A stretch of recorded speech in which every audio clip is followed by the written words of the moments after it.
On va poursuivre, on va passer à l'euro-dollar et la consolidation qui pourrait continuer. Oui, alors on va en parler, ça serait plutôt à court terme, hein, du moins. Alors la semaine dernière, donc on a eu la réunion de la Fed, hein, elle a laissé sa fourchette cible de son taux directeur inchangé à 3,50, 3,75, hein, et Monsieur Powell donc, a déclaré que les risques à la baisse donc pour le marché du travail et aussi les risques à la hausse pour l'inflation avaient diminué, hein.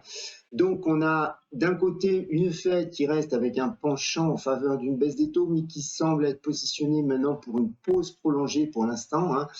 Et ce qui étonne un peu, puisque quand on regarde le marché, enfin pour les marchés de swap de taux interbancaires SOFR, eux, ils intègrent encore une baisse de 25 points de base à 80% donc pour le mois de juin et une autre à partir d'octobre, hein. Alors si ce n'était pas le cas, hein, donc s'il y avait la pause qui était prolongée, bah, le dollar en profiterait évidemment, hein. De l'autre côté, on a une BCE qui, elle, devrait laisser ses taux inchangés, hein, comme on vient de le voir sur le point macroéconomique, hein. Alors il ne faut pas oublier si on raisonne finalement sur la paire euro-dollar, ben, il y a beaucoup d'événements négatifs dollars et positifs euros qui sont déjà dans les cours, hein. Alors, on a déjà commencé à avoir, donc, je veux dire, une consolidation donc la semaine dernière, hein. Mais l'attentisme donc des deux banques centrales, hein, fait que le focus des traders à court terme, hein, alors, hormis un rapport sur l'emploi qui serait vraiment étonnant, ben, le focus pourrait continuer de se tourner vers la géopolitique, hein, notamment avec l'Iran, puisque ben, pas plus tard que hier encore, Donald Trump en parle, hein.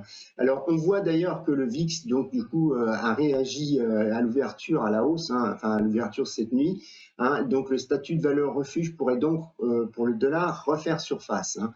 Alors, qu'est-ce qu'on voit comme côté analyse technique? Ben, la paire elle est restée au même niveau d'une semaine sur l'autre, hein, quasi inchangé, malgré une amplitude qui a quand même été de 250 pips, hein. Donc au passage, bah, l'euro-dollar a cassé le range 1,15-1,17, hein, par le haut, dans lequel il se trouvait donc durant tout le second semestre 2025. Et puis donc on a atteint un plus haut de 1,2082, hein, qui est le plus haut de 4 ans, contre le dollar, hein. Alors quand on regarde le Code Report, hein, le positionnement dollar qui a arrêté au mardi, bah, c'était pas un extrême short mardi dernier, hein.